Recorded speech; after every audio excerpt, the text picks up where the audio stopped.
Hola, en este video vamos a tratar el tema de función de distribución acumulativa. Esta es la agenda para el día de hoy, entonces vamos a hacer una definición de lo que es la función de distribución acumulativa y luego veremos un ejemplo de cómo usar esta función, de la utilidad que tiene. Muy bien, la definición de la función de distribución acumulativa la presentamos acá, inicialmente en esta línea. ¿Sí? Esta es la notación. Ya observen que en lugar de usar una F minúscula, que es la que usamos para la PDF, vamos a usar una F mayúscula. Esta función tiene también una abreviatura. Ya no, para la F minúscula decíamos PDF, para el caso discreto decíamos PMF, para este caso vamos a decir que esto es una CDF, también por sus siglas en inglés, Cumulative Density Function, una función de, realmente Cumulative Distribution Function, una función de distribución acumulativa. Entonces, de ahora en adelante vamos a hablar de esta F mayúscula, de esta función como una CDF, la CDF, la variable aleatoria. Y por la manera como está definida, esta función aplica tanto para el caso discreto como para el caso continuo, porque miren que la definición, esta es la definición, y esto es importante resaltarlo acá, esa es la definición, lo que tenemos ahí encerrado en rojo, esa definición es bastante general, entonces nos permite tener una notación unificada o una manera unificada de describir a una variable aleatoria sin importar que sea discreta o continua. Ya cuando vamos al detalle de ver si es discreta o continua, entonces el cálculo de esa probabilidad pues va a depender de su naturaleza. Entonces si la variable es discreta, entonces tendremos que hacer sumas sobre todo los k que sean menores o iguales al x, que es el argumento de la función, porque la CDF es una función de la PMF de x, ¿bien? De la PMF de x. Entonces, eso es natural, ¿cierto? Si tenemos una variable aleatoria discreta, estamos hablando de que tiene su PMF, su función de masa de probabilidad, y sumamos la PMF evaluada para todos los valores que sean menores o iguales al argumento de la CDF, en este caso para X. Eso es lo que estamos diciendo acá. Ahora, si la variable es continua, entonces ya no haremos una sumatoria sino una integración, ¿cierto? Ya sabemos que para calcular una probabilidad en el contexto de una variable aleatoria continua, lo que tenemos que hacer es integrar. ¿Integrar qué? Su PDF, ¿cierto? Y como la definición es una probabilidad menor o igual que x, entonces la integral será desde menos infinito hasta x. ¿Bien? ¿De quién? De la PDF de x. Entonces observen que esto realmente es lo que nos está mostrando es cómo calcular una probabilidad, la probabilidad de que la variable sea menor o igual a un valor particular, dependiendo de si la variable es discreta o continua. Ahora, si la variable es discreta, entonces nosotros vamos a tener una serie de propiedades. Estas primeras dos propiedades que presentamos acá son propiedades que son comunes a las variables discretas y continuas y las quiero ilustrar con el ejemplo que estoy mostrando a la derecha. A la derecha tenemos una PMF para una variable discreta que es uniforme, suponga que es el lanzamiento de un dado de 4 lados y todos esos 4 lados son equiprobables, entonces esta sería su PMF y su CDF sería esta que estamos presentando acá abajo. Vamos a explicar muy bien cómo a partir de la PMF yo puedo llegar a la CDF. Es aplicando esta definición que tenemos acá, o mejor, la definición que tenemos aquí, la probabilidad de que x sea menor o igual que un x. Entonces yo empiezo, por ejemplo, voy a tomar un valor por acá, aquí abajo, en esta gráfica, un valor de menos 0.3, por decir alguna cosa. Entonces yo, bueno, me pregunto, bueno, si yo quiero calcular la CDF de x, evaluada en menos 0.3, es porque yo quiero calcular la probabilidad de que x sea menor o igual a menos 0.3. Bien. Pero yo sé que de la PMF, x no toma valores menores que 1. Entonces la probabilidad de que x sea menor o igual a menos 0.3 es 0, que es lo que estamos diciendo acá. Si hago eso para menos 0.5, obtengo el mismo valor. Si hago eso para menos 1, obtengo el mismo valor. Entonces, para todos los valores, lo hago de manera continua, ¿cierto? Para todos los valores, desde menos infinito hasta 1, sin incluir el 1, por eso aquí no estoy colocando un puntico así, ¿cierto? Sino que dejo esto aquí abierto. Realmente yo podría hacer aquí una bolita abierta para indicar que no estoy incluyendo el 1. Para todos esos valores, la CDF va a ser igual a 0. Entonces, eso justifica esta primera línea que tenemos acá. Bien, esta primera línea que tenemos aquí en 0, para todos los valores desde menos infinito hasta 1 sin incluir el 1. Ahora, si yo evalúo la CDF de x en 1, exactamente en 1, entonces ya la historia es distinta. Yo aquí voy a cambiar esto, voy a colocar 1. Entonces la CDF de x evaluada en 1 será la probabilidad de que x sea menor o igual que 1. Entonces la probabilidad de que x sea menor o igual que 1, pues yo la puedo expresar como la probabilidad de que x sea igual a 1 más la probabilidad de que x sea menor que 1. La probabilidad de que x sea igual que 1, lo sabemos de la PMF, es 1/4, es 0.25. Bien, y la probabilidad de que x sea menor que 1 es 0. Por lo tanto, la CDF de x evaluada en 1 es 0.25, que es lo que estamos diciendo acá. En 1 exactamente, por eso este puntico aquí, bien, la CDF de x vale 0.25. Listo. Y ese va a ser el mismo valor para todos los valores de x desde 1 hasta 2 sin incluir el 2. Entonces, por ejemplo, que yo tomé 1.9, ¿cierto? La f de x se evalúa en 1.9. Entonces, ¿cuánto valdrá? Es la probabilidad de que x sea menor o igual que 1.9. Y la probabilidad de que x sea menor o igual que 1.9 es la probabilidad de que x tome valores entre 1 y 1.9, bien, más la probabilidad de que x sea menor o igual que 1. ¿Sí? O sea, divido este intervalo que está desde menos infinito hasta 1,9, desde menos infinito hasta 1, incluyendo el 1, y desde 1, sin incluir el 1, hasta 1,9. Esta probabilidad ya la habíamos calculado, es la CDF de x se evalúa en 1, que es 0.25, y esta probabilidad que tenemos acá de que x esté entre 1 y 1.9 sin incluir el 1 es 0, porque x no puede tomar valores entre 1 y 1.9 sin incluir el 1. ¿Ya? Entonces, de esta manera llegamos a la conclusión de que la CDF de x entre 1 y 2, en este rango entre 1 y 2, sin incluir el 2, va a ser siempre 0.25. Utilizo el mismo razonamiento para los otros intervalos y puedo justificar este resultado que tenemos acá. Entonces, esta es la CDF de x para la PMF que tenemos aquí arriba. Bien.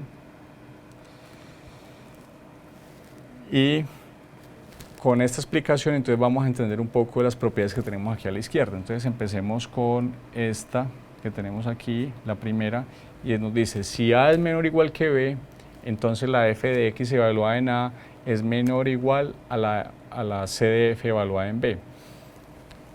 ¿Esto qué quiere decir? Que la función es monótonamente creciente, que siempre va a estar creciendo o se va a mantener constante, pero no es posible que decrezca, ¿sí? Eso es lo que estamos viendo en esta CDF. Observen que en esta CDF el valor de la PDF siempre está creciendo. Empezó en 0, luego pasó a 0.25, luego pasó a 0.5, luego a 0.75 y finalmente se quedó en 1, ¿sí? Eso es lo que estamos diciendo acá.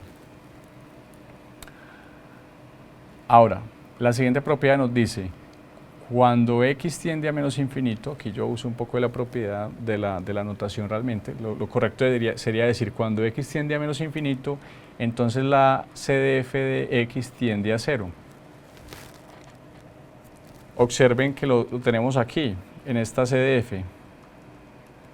Miren que desde 1, sin incluir el 1, hacia menos infinito, ¿cuánto vale la CDF? Vale 0. ¿Sí? Eso tiene sentido porque si yo sé que la CDF de x es la probabilidad de que x sea menor o igual que x, entonces sería algo así como preguntarnos cuál es la probabilidad de que x sea menor que menos infinito. Pues no, eso no es probable, entonces es 0. De la misma manera, podemos llegar a este resultado que tenemos acá y es que cuando x tiende hacia más infinito, entonces la CDF de x tiende a 1. Y eso es lo que podemos ver aquí también en esta CDF. Observen que a partir de 4 hacia más infinito, la CDF de x se va a quedar en 1. ¿Sí? Tiende a 1, en este caso se mantiene en 1 de forma constante. Entonces, otra manera de interpretar ese resultado es decir, bueno, si la CDF de x se evalúa en infinito, es como preguntarnos cuál es la probabilidad de que x sea menor o igual que infinito. En otras palabras, cuál es la probabilidad de que x tome cualquier valor entre menos infinito e infinito. Pues va a ser 1, ¿cierto? Por definición. Entonces es lo mismo y de esta manera vamos a llegar a entender estas dos propiedades que tenemos acá en una sola línea.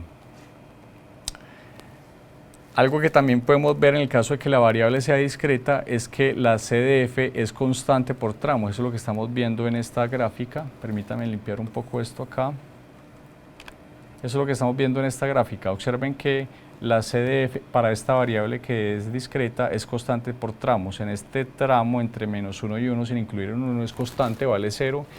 Entre 1 y 2 también es constante, vale 0.25, entre 2 y 3 también es constante, vale 0.75 y así sucesivamente, ¿cierto? La CDF de una variable discreta es constante por tramos. No necesariamente estos valores o digamos el crecimiento de la CDF por cada tramo es constante, en este caso lo es porque la PMF es uniforme y entonces pues la distancia digamos vertical que va entre tramo y tramo es de 0.25 pues porque la PMF es uniforme con probabilidad de 0.25, pero eso no necesariamente tiene que ser así. Lo que sí es cierto es que la PMF de la variable va a ser constante por tramos sin importar cuál sea su PMF cuando es discreta. ¿Bien? Y adicionalmente, si la variable toma valores enteros, si la variable es discreta y toma valores enteros, entonces es posible calcular su PMF en términos de su CDF. Esto es bien importante, vamos a ver un ejemplo ahora de cómo aplicar este resultado. ¿Cómo podemos entender eso? Vamos a intentar explicarlo acá gráficamente y luego haremos una deducción un poco más formal. Observen que voy a tomar un valor particular, digamos k igual a 3. ¿Sí? Entonces me voy a ubicar acá en k igual a 3, en esta gráfica de abajo, que es la de la CDF. Y entonces en k igual 3, observen que la CDF es igual a 0.75. ¿Sí? Y ese 0.75, ¿qué es lo que está representando? Está representando la probabilidad de que la variable sea menor o igual que 3. Esa es la definición de la CDF. Ahora, si yo me voy para k menos 1, si esto representa mi k, entonces k menos 1 será este valor de 2, esto es k menos 1, ¿cierto? Y en k menos 1 nuestra CDF es de 0.5. Muy bien. Y ese 0.5 está representando la probabilidad de que x sea menor o igual que 2. Entonces observen qué pasa si yo resto la CDF evaluada en k de la CDF evaluada en k menos 1. Pues numéricamente llega un valor de 0.25, pero realmente lo importante no es eso, sino entender qué representa ese 0.25. Entonces, recordemos, la CDF evaluada en K es 0.75 para K igual 3, y eso está representando la probabilidad de que X sea menor o igual que 3. y yo a eso le estoy restando la CDF evaluada en K-1, que nos dio 0.5 y que representa la probabilidad de que K sea menor o igual que 2. Cuando yo resto esas dos probabilidades, realmente con lo que me estoy quedando es con la probabilidad de que K sea igual a 3. ¿Sí? O dicho de otra manera, con la PMF de K, evaluada en 3, que es 0.25. Esto, digamos, intentando hacer una explicación un poco gráfica del asunto. Veámoslo de otra manera. Observen que en K igual 3 yo tengo acá este puntico, ¿sí?, que representa el que yo estoy incluyendo a 3, ¿cierto? Este puntico representa que yo incluyo a 3. Aquí estoy incluyendo a 3. Entonces, la probabilidad de que X sea menor o igual que 3, es decir, que sea igual a 3, a 2 o a 1. Y aquí este punto representa que estoy incluyendo al 2, entonces la probabilidad de que X sea menor o igual que 2, es decir, que sea igual a 2 o a 1. Entonces cuando hago la resta, pues lo que me queda es que sea igual a 3. Vamos a verlo de manera un poco más formal para terminar de entender esta propiedad. Entonces, si nosotros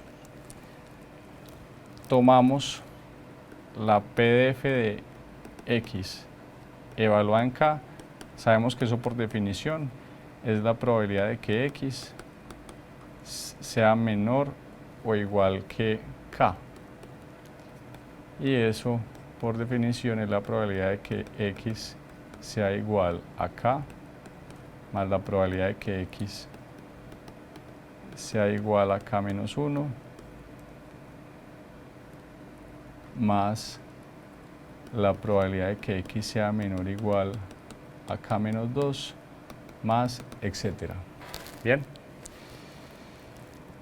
Ahora, hagamos lo mismo, pero para K-1, la CDF de X evaluada en K-1. Entonces, la CDF de X evaluada en K-1, por definición, es la probabilidad de que X sea menor o igual a K-1, y eso, por definición, es la probabilidad de que X sea igual a K-1 más la probabilidad de que X sea igual a K-2 más, y así sucesivamente hasta llegar al valor más pequeño que tenga X. Entonces observen qué pasa si yo resto a la CDF evaluada en K, le resto la CDF evaluada en K-1. Miren que si yo a este valor que tengo acá, a esta suma que tengo acá, le resto esta suma, miren qué es lo que me va a quedar. Estos términos se están cancelando, ¿cierto? De ahí hacia la derecha hasta llegar al valor más pequeño, y el único término que me queda es la probabilidad de que X sea igual a K.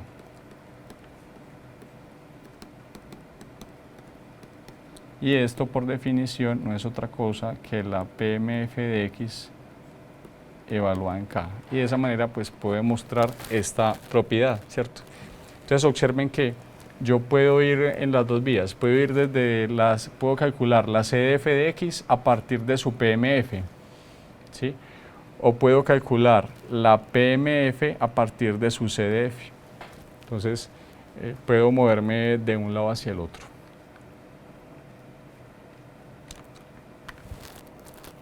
Ahora, aquí presento otro ejemplo, en este caso en el que la variable es continua. Es una variable uniforme continua, que es uniforme entre 0 y 1. Necesariamente entonces la altura de este cuadrado es 1 para que el área de toda la curva sea 1. Y la CDF de esa PDF, ya aquí tenemos es una PDF porque es una variable uniforme, porque es una variable continua.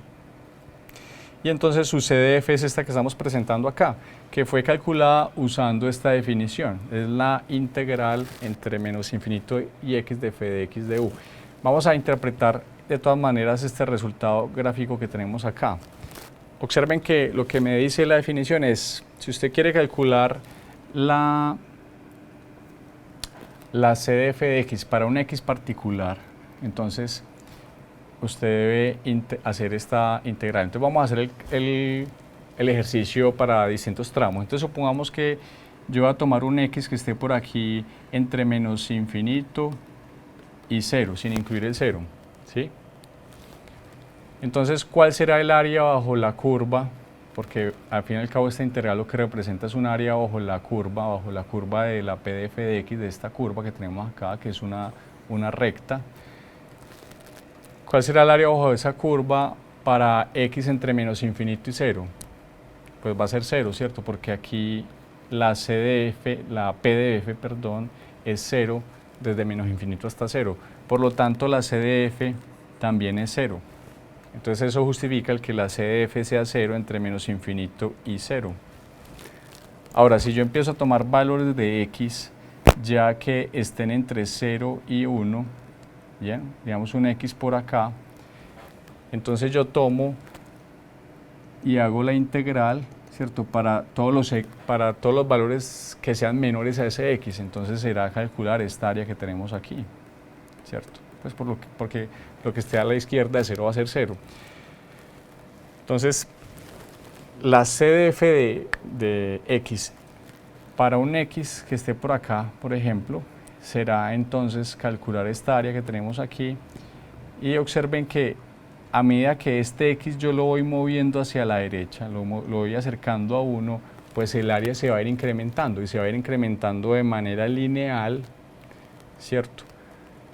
A medida que yo me acerco a 1. Es por eso que la c de f de x es una recta entre 0 y 1, ¿cierto? Porque la probabilidad se va incrementando de forma lineal a medida que yo me voy moviendo de 0 a 1, porque el área, que es la probabilidad, se va también incrementando de manera lineal. Entonces eso justifica el que la c de f sea una recta entre 0 y 1. Y finalmente, pues entre 1 e infinito, la p de f vuelve a ser 0, entonces el área entre 1 e infinito va a ser 0, pero el área de toda la curva entre 0 y 1 es 1, entonces yo me voy a mantener en 1 siempre, ¿cierto? Recuerden el concepto es que la c de f es la probabilidad de que x tome valores menores o iguales a un valor particular, entonces la probabilidad de que tome valores menores que 0 es 0, ¿cierto? Como lo tenemos acá. Y la probabilidad de que tome valores menores que infinito es 1, ¿cierto? Porque ya estoy cubriendo el rango entre 0 y 1. Y ya explicamos por qué la probabilidad va incrementando de manera lineal a medida que yo me voy moviendo entre 0 y 1, ¿cierto? Eso entonces explica o justifica esta c de f. Y nos permite también entender estas dos propiedades que son propias de las variables continuas. Entonces, si x es continua, pues entonces la c de f de x también va a ser continua. Observen que esta es una variable que es continua por partes, ¿cierto? Por tramos. Es continua. Muy bien. Y si x es continua, entonces la p de f de x podrá calcularse como la derivada respecto a x de la c de f. ¿Tiene sentido? Si la c de f de x por definición la integral de la p de f, entonces la p de f será la derivada de la c de f, ¿cierto? Entonces de nuevo yo puedo ir de un lado al otro, puedo calcular la c de f como la integral de la p de f o la p de f como la integral de la c de f. Para terminar vamos a ver entonces un ejemplo en el que vemos la aplicación de esa propiedad que hemos visto ahora, de cómo calcular la PMF a partir de la CDF. ¿Sí? Aquí nos presentan un problema en el que la variable aleatoria x la definimos como la nota final del examen y x sub i como la nota en el intento i. Son 3 intentos, i desde 1 hasta 3. Cada una de esas variables x sub i va a tomar valores en el rango entero entre 1 y 10, ¿cierto? De manera igualmente probable. Es decir, es una variable, cada una de x sub i es una variable aleatoria, discreta, uniforme. Y como está definido x es el valor más grande de las notas de los tres intentos, ¿sí? Es decir, el valor máximo de esos tres valores. Ahora, si nosotros intentamos calcular la PMF de esta variable x, como la tenemos definida acá, pues puede ser un poco difícil. El enfoque más sencillo para encontrar esa PMF es primero calculando la CDF de x y luego a través de la CDF de x calcular su PMF, que es lo que vamos a mostrar acá. Entonces, pues para calcular la CDF de x yo debo calcular la probabilidad de que x sea menor o igual que k, ¿cierto? Que esa es la definición. Y la probabilidad de que x sea menor o igual que k es, por la forma como está definida x, es la probabilidad de que cada una de las x sub i sea menor o iguales que k, ¿cierto? Si yo tengo que x es el mayor valor de tres valores, entonces la probabilidad de que x sea menor a un valor determinado es la probabilidad de que esos tres valores que yo estoy comparando sean todos menores a ese valor en particular que tenemos acá. Eso es lo que estamos diciendo aquí, ¿cierto? La probabilidad de que x sea menor o igual que x es la probabilidad de que cada una de esas x sub i sea menor o iguales que k. Estas comas representan una intersección, ¿cierto? Se tienen que cumplir las tres cosas para que x sea menor o igual que k. Ahora, sabemos que los intentos son independientes entre sí, entonces la probabilidad de la intersección de estos eventos es la multiplicación de las probabilidades de cada uno de ellos, que es lo que tenemos acá. Muy bien. Y la probabilidad de que un x sub i en particular sea menor o igual que k es k sobre 10. ¿Sí? Nosotros sabemos que x sub i va a tomar valores entre 1 y 10. Entonces, para un k particular, pues será la suma de los valores desde 1 hasta ese k. Cada valor igualmente probable con una probabilidad de un décimo. Lo que queremos decir es lo siguiente. Si esta es mi PMF, la PMF de una x sub i, ¿cierto? Que sabemos que toma valores desde 1 hasta 10 y cada uno de estos valores es equiprobable con valor un décimo, entonces la probabilidad de que esa x sub i tome valores menores o iguales a un k, que necesariamente está entre 1 y 10, pues será la suma de las probabilidades desde k hasta 1. Entonces eso marca a veces un décimo, es decir, k décimos. Por lo tanto, lo que estoy haciendo es multiplicar k décimos 3 veces, es decir, k décimos al cubo, y por la forma como empezamos a calcular esto, eso por definición es la CDF de x evaluada en k, es la probabilidad de que x tome valores menores o iguales que k. Entonces, como ya conocemos la CDF de x, podemos fácilmente calcular la PMF de x por la propiedad que hemos visto ahora, que es esta que tenemos aquí, ¿cierto? Ya habíamos demostrado que era posible hacer eso y entonces llegamos a que la PMF de x es esta que estamos presentando aquí. Con eso terminamos este video. Muchas gracias. Hasta la próxima.